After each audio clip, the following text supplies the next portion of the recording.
Pois é, estou aqui de novo, resolvi gravar mais uma vez. Foi interessante que o último vídeo que eu gravei, que falava sobre a montanha-russa e tudo, e tinha um momento que eu fazia uma dança ali para mostrar, para fazer uma representação deveras tosca daquele momento da adolescência que a gente ia para os bailinhos, lá para as danceterias, e dançava as músicas todas dos anos 90, começo dos anos 90, e teve gente que falou, nossa, teve mais comentários sobre a dança do que sobre as questões que eu falei. Beleza, né? E tem gente que perguntou, nossa, no próximo vídeo, e como se eu fosse necessariamente fazer um outro vídeo. Mas estavam certas, né? Pois é. E falou, no próximo vídeo vai ter dancinha também. Eu pensei, rapaz, mas o que é? Tá pensando que isso aqui é o quê? Um strip filosófico? Tem um café filosófico na TV Cultura e aqui tem um strip filosófico. A cada peça de roupa que voa vem uma citação de Schopenhauer, de Nietzsche, de Sponville, de Kant, Spinoza. Não é por aí, tá? Até porque eu não vou muito bem nem na filosofia, tampouco no strip. No pole dancing eu até me garanto. Não garanto nada, é brincadeira. É talvez um sonho, um desejo, mas nunca vi uma barra daquela. Mas hoje eu vim falar sobre coisas que eu não entendo muito bem. Coisas que eu não compreendo no dia a dia, tanto em pequena escala quanto em decisões mais importantes. Para começar de uma forma mais austera e inteligente, eu vou citar aquele senhor que está ali, ó, num quadro na minha sala tem o Dalai Lama. Não vou falar da citação que está ali não, mas é uma outra, que perguntaram para ele certa vez o que mais o surpreendia, o que mais o deixava curioso com relação à humanidade. Aí ele pensou e respondeu, os homens. E por que os homens? Porque eles gastam a sua saúde para conseguir dinheiro, depois gastam o seu dinheiro para conseguir recuperar a saúde, e por viverem ansiosamente esperando o futuro, acabam deixando de lado o presente. E com isso não vivem nem o presente, nem o futuro. E acabam vivendo como se nunca fossem morrer e morrendo como se nunca tivessem vivido. Puxado, hein, Dalai? Puxado. Pois bem, entre outras coisas, eu vou chegar nessa parte do dinheiro, da saúde, espero chegar lá, mas eu queria confessar uma coisa, compartilhar. Eu cheguei em casa esses dias e eu entrei no meu quarto e eu olhei para a parede, estava faltando uma coisa, e tinha uma coisa estranha na parede, não estava ornando de acordo com aquilo que minha memória conseguia me trazer. Porque era uma sexta-feira e às sextas-feiras habita minha casa ela, Giva, a minha faxineira. Giva, ela simplesmente tomou uma decisão, entre tantas outras decisões absolutamente autônomas, transgressoras, que ela já tomou aqui, à revelia de qualquer opinião minha, mas ela entrou no meu quarto, ela abriu meu armário, ela encontrou no fundo do armário, é muito no fundo de qualquer gaveta ou afins, e ela pegou uma raquete de tênis. Ela pegou essa raquete de tênis, ela olhou para a minha parede do quarto, ela tirou um quadro e colocou a raquete no lugar do quadro. Ela pendurou uma raquete no lugar do quadro e guardou o quadro onde estava a raquete antes. Por que, Giva? Por quê? É uma coisa que eu não entendo. Eu não tive coragem de perguntar porque poderia revelar uma ignorância profunda da minha parte. Vai que a Giva, nas horas vagas, ela fez algum curso de Feng Shui. E raquete é uma coisa que traz uma energia, a laguga, né? Lembra do Guga? Vai que esse traz uma força para o ambiente. Então eu resolvi não perguntar, mas entre outras coisas que a Giva já aprontou aqui em termos de uma decoração revolucionária, não importando a minha opinião. Essa é uma das coisas que eu não entendo. Um dia eu vou perguntar para ela ainda. Mas uma outra coisa que eu não entendo é essa questão que eu vejo muita gente, quanto mais eu circulo por aí pelas empresas, em viagens, conversando com amigos, muita gente insatisfeita com o trabalho, com sua ocupação profissional, muita gente que não consegue encontrar alegria na execução da sua tarefa, da sua obra, na composição de parte tão importante da vida. A gente passa muito tempo trabalhando. E aquela questão de, puxa, chegou segunda-feira, você está pensando já na sexta-feira, que é como se você trabalha segunda, terça, quarta, quinta, sexta, vive um pouquinho no sábado, domingo, trabalha segunda, terça.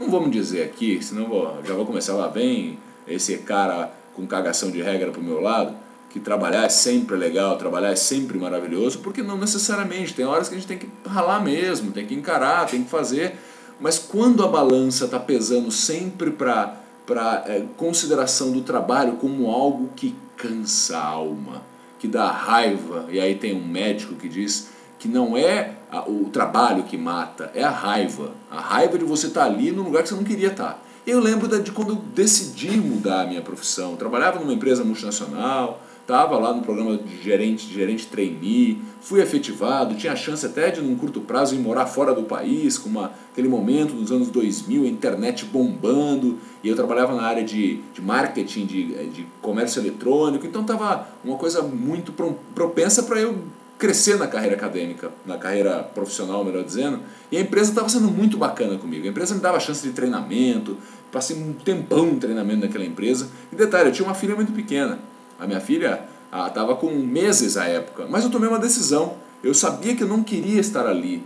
Não porque a empresa era ruim, mas ela estava apostando em mim, só que eu não me sentia mais presente naquele local. Eu estava sendo desonesto comigo e ainda mais com a empresa. Porque comigo eu estava sentindo o que estava acontecendo.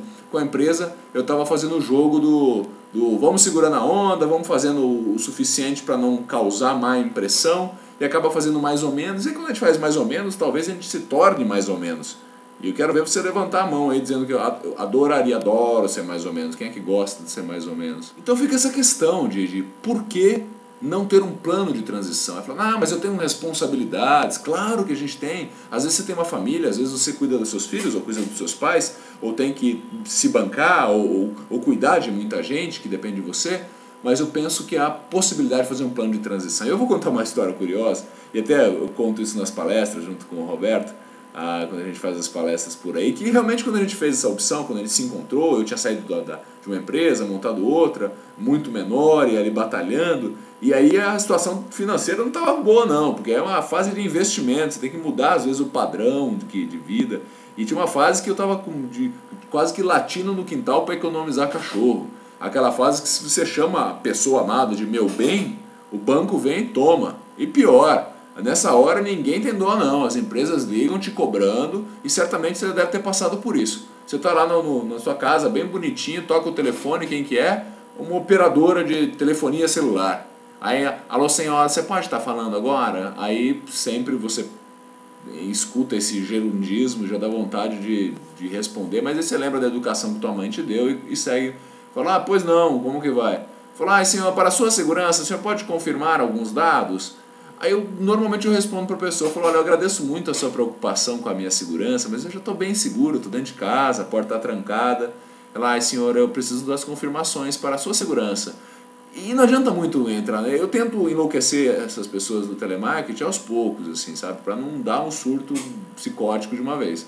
Então a pessoa normalmente fala assim, senhor, o senhor está com débito conosco aqui na nossa empresa há 2 meses, o senhor poderia estar pagando agora? Poderia estar pagando hoje, eles colocam prazo, vai pagar hoje, né? Então eu dou vontade de responder, eu falo, olha querida, eu poderia, mas não vou estar pagando, porque eu gosto de dever para vocês, adoro dívida, eu gosto que o clubinho me liga, sabe o clubinho? Talvez você já tenha frequentado o clubinho, o SPC, o Serasa, esse clubinho é complicado, mas aí a pessoa continua, senhora, então você poderia estar pagando na semana que vem? Eu falo, não minha querida, eu vou explicar o que acontece. O que acontece do fato de não pagar a tua empresa é porque a tua empresa não tem sorte. Eu não tenho culpa. Porque assim, eu tenho 12 carnês, 12 prestações, 12 boletos para pagar todo mês. Só que eu não tenho dinheiro para pagar os 12, eu tenho dinheiro para pagar 8. E para ser justo, para ser uma pessoa imparcial, honesta, ética, o que eu faço? Eu pego o nome dos 12 boletos que eu tenho que pagar, ponho numa urna e sorteio 8 que eu dou conta de pagar naquele mês. Aí eu vou dizer para você, minha querida, eu não tenho culpa que a sua empresa não tem sorte. E digo mais, se ficar me ligando, eu tiro o nome da tua empresa do sorteio. Tá certo? Pois bem, e normalmente a pessoa começa a rir ou desliga. Qualquer um desses resultados é bom, porque vai se livrar um pouquinho daquela situação. Mas essa brincadeira, na verdade, é uma coisa que aconteceu. Foi uma fase, quando houve essa transição de carreira, houve uma mudança bastante grande no orçamento e houve essa redução, essa necessidade de readequação. E eu penso que valeu muito a pena, e está valendo muito a pena. Porque quando você faz uma migração para trabalhar com algo que faz brilhar os seus olhos, por mais filosofia de boteco que isso possa parecer, faz sentido. Eu ouvi um publicitário dizer certa vez, entre essa discussão se dinheiro traz felicidade, manda comprar, ele falou algo que me pareceu inteligente, apesar de ser um publicitário como eu. Ele disse assim, olha, dinheiro não traz felicidade, mas felicidade traz dinheiro. E eu posso comprovar isso hoje, felizmente, cada vez mais. Os eventos que eu faço, palestras, apresentações, trabalho com outras empresas de assessorias e tudo mais, enfim, todos o que compõe hoje o meu lado profissional, vai muito bem, obrigado. Aos poucos a gente vai conquistando o espaço, com isso eu consigo até ajudar, juntamente com a equipe da nossa empresa, o Canto Cidadão crescer cada vez mais, que é a organização social que a gente mantém com o nosso trabalho. Então realmente há essa possibilidade de melhoria, porque você está apaixonado pelo que você faz. E aí você tem interesse em fazer cada vez melhor, porque você não se sente um traidor da sua própria vida, da sua própria decisão cotidiana. Você se sente um patrocinador dos teus sonhos. Então essa é a reflexão que eu queria deixar aqui hoje, até mesmo para mim, que sempre que eu estiver ali emaranhado em algum grupo de tarefas que não terminam, que não param de me perturbar, tem que ser revisto e fazer um plano de transição. Não é largar tudo e vender coco em Ilhabela, até porque você não vai aguentar. Porque se não for esse um plano pensado e sentido, você vai acabar se estressando com o cara que vende o coco para você e vai jogar o coco na cabeça do cliente. O importante é a gente buscar pelos talentos aquilo que a gente quer fazer. Então esse é o vídeo que eu queria gravar hoje, porque me ocorreu de coisas que eu tenho dificuldade de entender. Desde a raquete que a Giva pôs na parede do meu quarto, até a insistência de muita gente que reclama, mas ainda não elaborou um plano de transição. E com o plano de transição, vá fazendo no tempo que der. Afinal de contas, se tudo der certo, a gente tem muito tempo pela frente.